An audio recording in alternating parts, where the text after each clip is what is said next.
That's good. Yeah. Hello everyone, কি অবস্থা সবার? Hope you guys doing well and welcome to a new vlog. I think ভাই লাইফে কখনো পারফেক্ট কোনো সিচুয়েশন আসে না। এটা বলার রিজন হইতাছে গত সপ্তাহের আগের বৃহস্পতিবারে আমার অনেক বার্ন আউট লাগতেছিল কন্টেন্ট ক্রিয়েট করতে করতে। সো আই ফিল লাইক যে আমার একটা ব্রেকের দরকার। অ্যান্ড আমি যদি কোনো জায়গায় একটা ট্রিপ নেই অ্যান্ড যদি ট্রিপ থেকে আসি তাহলে আমি আরেকবার সব কিছু রিস্টার্ট করতে পারবো। বাট ওই যে লাইফে কখনো পারফেক্ট সিচুয়েশন আসে না, কিন্তু কুরবানি চলে আসছে। আর কুরবানি মানেই আমাদেরকে এখন গ্রামে যেতে হবে। সো লকটেন হওয়া দূরে থাক, এখন গ্রামে যাওয়ার জন্য প্রিপেয়ার হইতে হবে। তো আমাদের গ্রামের বাড়ি হইতেছে নওগাঁ। যেহেতু এটা উত্তরবঙ্গে, ভাই ঈদের সময় জানোই যে কি হয়, রাস্তাঘাটে তো খবর টবর দেখোই। তো এই জন্য আমাদেরকে মাস্ট বি, যেহেতু আমরা ফ্যামিলি নিয়ে যাই, আমাদেরকে অ্যাটলিস্ট 8 থেকে 10 দিন আগে বাড়ির জন্য রওনা দিয়ে দিতে হয়। তো এখন আমরা যাব, বাট যাওয়ার আগে ঢাকায় অনেক কাজ আছে। আমার কোচিং অফ করতে হবে, স্যারকে বলতে হবে, স্যার অনেক বেশি রাইগা যাবে, বিকজ আমাদের ঈদের পরে আমাদের ইয়ার ফাইনাল। সো স্যার অনেক বেশি রাইগা যাবে অ্যান্ড সব কিছু ঠিকঠাক করতে হবে। সো চলো এখন বাসায় যাই অ্যান্ড যাই সব কিছুর জন্য প্রিপেয়ার করে নিই নিজেদেরকে।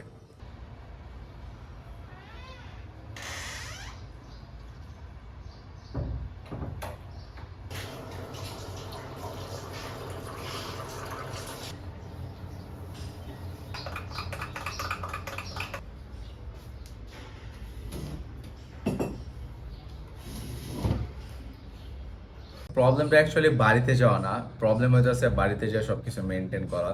সাপোজ আমি যখন বান্দরবন থেকে আসি তখন আমার প্ল্যান ছিল যে এবার পুরো ফিটনেসে পুরো ফোকাস দিব, ডায়েট একবারে পুরো সব ক্লিন করে ফেলবো। বাট বাড়িতে গেলে ভাই, is it possible? Like be honest man, like Bengali, it's not fucking possible. At the same time সামনে কুরবানি আসতেছে, গোশতের ব্যাপার স্যাপার আছে, এন্ড তুমি তোমার রিলেটিভস দের বাসায় যাবা, ওইখানে যা তোমার খাইতে হবে। এটা এটা অ্যাকচুয়ালি বেশি প্রবলেম ভাই। যখন আমি ভাবলাম যে ভাই এখন না একটু ইয়া হয়ে যাবো, তখনই আবার সামনে এটা। তো এটা হচ্ছে সবচেয়ে বড় চ্যালেঞ্জ, যে আমি বাড়িতে চাই নিজেকে কন্ট্রোল করতে পারি কিনা। এন্ড এই জন্য অ্যাকচুয়ালি আমি kind upset, you know man, because আমি ওখান থেকে রিফ্রেশ হয়ে আসছি এন্ড ভাবলাম যে না, এবার একবারে সবকিছু লকড ইন হয়ে যাবো। বাট কেমনে কি হয়? কিন্তু কান্নাকাটি করে তো আর কোনো লাভ হবে না, যা হয়ে গেছে। এখন আমাদেরকে আজকের মতো এখানে পড়া কমপ্লিট করতে হবে। পড়া কমপ্লিট করে আমি স্যারের কাছে কোচিং এ যাবো। কোচিং এ যাওয়ার পর ওনাকে বলবো যে স্যার এরকম এরকম। আমি এখন ওনাকে জানাই নাই যে আমরা বাড়িতে যেতেছি। I just wanna I just wanna see his like reaction bro, যে কেমন রিয়াক্ট করে। এন্ড আমি তোমাদের সাথে ওই জিনিসটা শেয়ার করবো। তো পড়া কমপ্লিট করে let's go to coaching.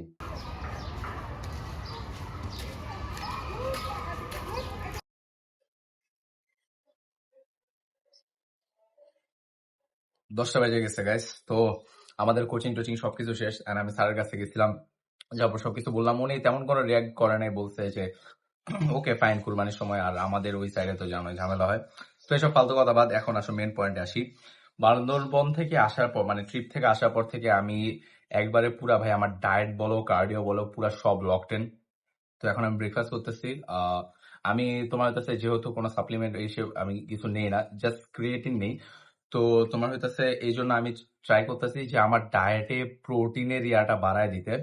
Because এটার দুইটা রিজন আছে। এক, ভাই প্রোটিন তো লাগবেই, নাইলে কেমনে মাসেল বুটান তো বুঝোই।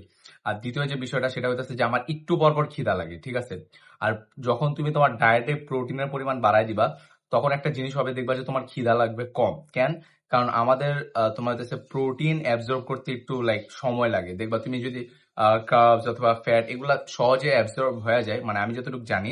বাট তোমার হচ্ছে প্রোটিন অ্যাবজর্ব করতে আমাদের কষ্ট হয়। তুমি দেখবা যেদিন তুমি একটু বেশি গোশত বা ডিম এগুলা বেশি খাবা, দেখবা তোমার বাথরুমে গেলে প্রবলেম হইব।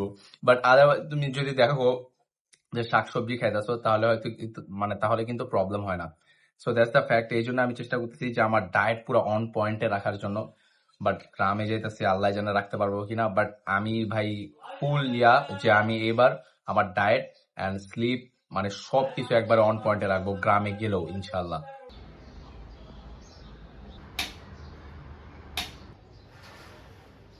It's 4 p.m. guys, it's gym time. So already আমি তোমাদের সামনে প্রি ওয়ার্কআউট নিয়ে চলে আসছি।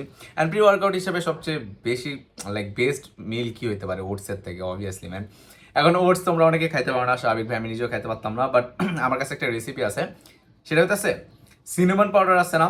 ওটস যখন তোমরা বয়েল করো, ঠিক আছে, বয়েল করা শেষ যখন তোমরা হইতেছে নাও বাটিতে যেটাতে হোক, নেওয়ার পরে ওখানে কি করবা, একটু সিনামন পাউডার দিবা, দেওয়ার পরে ওটা এভাবে মিক্স করবা, তারপরে দেখবা ওটস এর কালারটা চেঞ্জ হয়ে যাবে ভাই, ঠিক আছে? যাই হোক, তারপর ওই ওটসটা কি করবা, তুমি হইতেছে 5-10 মিনিটের জন্য ফ্রিজে রেখে দিবা, পরে যখন বাইর করে খাইবা ভাই, লিটারালি পুরো ডেজার্টের মতো লাগবে, ট্রাস্ট মি।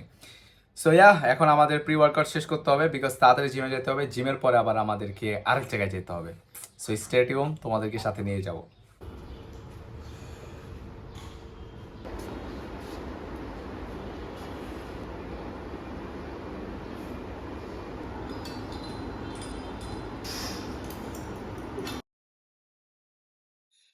ওকে গাইস, তো জিম অলমোস্ট তোমার হইতেছে খালি। গত সপ্তাহে আমাদের আর্মস ডেতে ট্রাইসেপ রোপ পুশ ডাউনে 10টা প্লেট দিয়ে আমার 8টা রেপস আসছিল, অ্যান্ড এই রেপসে আমার টার্গেট হইতেছে 9টা। যেভাবে হোক আমার 9টা নিতে হবে, যদি হয় তাহলে আমি গত সপ্তাহের পারফরমেন্সকে বিট করতে পারবো। So let's see. এখন জাস্ট মিউজিক অন, জোনে পুরোপুরি চলে যায়, জাস্ট ফাক my self up, let's go.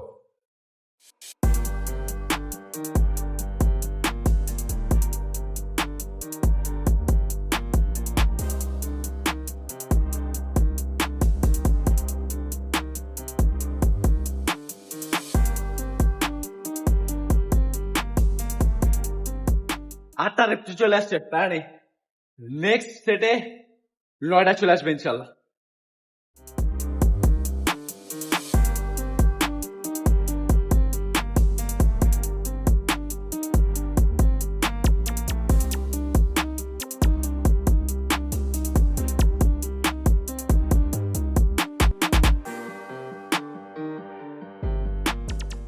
Okay guys, তো এই জিম সেশনটা ছিল আমার লাইফের one of the worst gym session ever, because তোমার কাছে এক্সারসাইজ করার সময় ফিল্মিং করা is like fucking crazy. I mean, তোমাকে দুইটার যে কোনো একটাতে ফোকাস করতে হবে। হয়তো তুমি লাইক ভিডিও করো, আদারওয়াইজ তোমার কাছে এক্সারসাইজ করো, বাট আমি যেটা মনে করি যে তোমার কাছে রেকর্ড করা এট দ্য সেম টাইম তোমার কাছে এক্সারসাইজ পারফর্ম করা is not fucking easy. I mean, তুমি মাইন্ড মাসেল কানেকশন বানাইতেই পারবা না। সো দ্যাটস ওয়াই এটা আমার লাইক সবচেয়ে ওয়ার্স্ট জিম সেশন গুলোর ভিতরে একটা ছিল। বাট এনিওয়েজ, প্যারা নাই, আস্তে আস্তে প্রোগ্রেস করবো ইনশাল্লাহ। আর তোমাদেরকে বলছিলাম যে আমরা এক জায়গায় যাব, তো সেটা হইতাছে, এখন আমরা যেতেছি হইতাছে টার্ফে। কেন টার্ফে যেতেছি সেটা হইতাছে যে আমার হইতাছে ফ্রেন্ড, তোমাদেরকে এখনো দেখায় নাই, সিফাত, আমরা একসাথে like we are gym bro.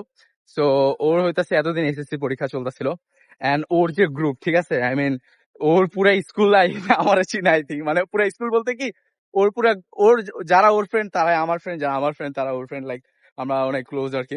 So ওর এতদিন এসএসসি পরীক্ষা ছিল, যার কারণে ও জিমে আসতে পারে নাই, এন্ড আমরা প্রায় 1 মাসের ধরে আমাদের দেখা হয় নাই। তো গতকালকে ওদের এসএসসি এক্সাম শেষ হয়েছে, তো ওরা এখন টার্ফ বুক করছে, বলতেছে যে আমাকে আসতে। সো আমি যাইতাছি, কারণ আগামীকালকে আমাদের ঢাকা ছেড়ে গ্রামের উদ্দেশ্যে রওনা দিয়ে দিতে হবে। তো চলো, লেটস গো, সিফাতদের সাথে তোমাদেরকে ইন্ট্রোডিউস করাই দিই।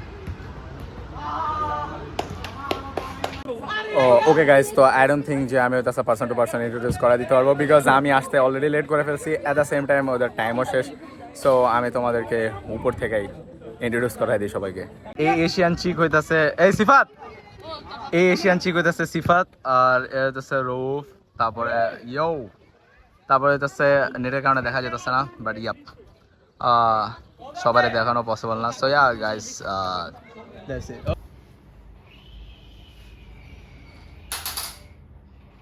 তো গাইস, তো দেখতে দেখতে তো দিন শেষ হয়ে গেল। তো আজকে আমি ভাবছি যে আগামীকালকে আমাদের রাত্রেবেলা আর কি রওনা দিতে হবে ঢাকা থেকে গ্রামের উদ্দেশ্যে। তো আমি চিন্তা করছি যে কালকে তো ফিল্ম করাই যাবে না, বিকজ তোমার কাছে এমনি ভাই তোমার রেকর্ড করতে যে ঝামেলা, তার উপর আবার হইতেছে তোমার মনে করো যে এত কিছু একসাথে করা যাবে না। তো দ্যাটস ওয়াই আমি ভাবলাম যে আজকে রেকর্ড করে নিই। এই জন্য পুরো দিনটা আমি ডকুমেন্ট করার ট্রাই করছি। আমি টার্ফে যা ঠিক মতো রেকর্ড করতে হয় না, ওদের কারণে অনেকদিন পর দেখা হয়েছে, তো এই জন্য দেখা গেছে সবকিছু করা হয়নি। যাই হোক, তো এই হচ্ছে আমাদের আমি আমার জন্য একটা ব্যাগ নিয়ে নিচ্ছি, বিকজ আমার একটু জামা কাপড় বেশি লাগে, এট দ্য সেম টাইম আমার কিছু পার্সও নিতে হবে। এখন বসে বসে আমি এই জামা কাপড় গুছাবো। আর ইয়া, দ্যাটস ইট গাইস, এটাই ছিল ব্লগ। তোমাদের যদি ব্লগটা ভালো লাগে থাকে তাহলে একটা লাইক করে দিও, বেশি ভালো লাগলে তোমার ফ্রেন্ডের সাথে শেয়ার করে দিও, এন্ড একবারে গ্রামে যায় দেখা হইতেছে ইনশাল্লাহ।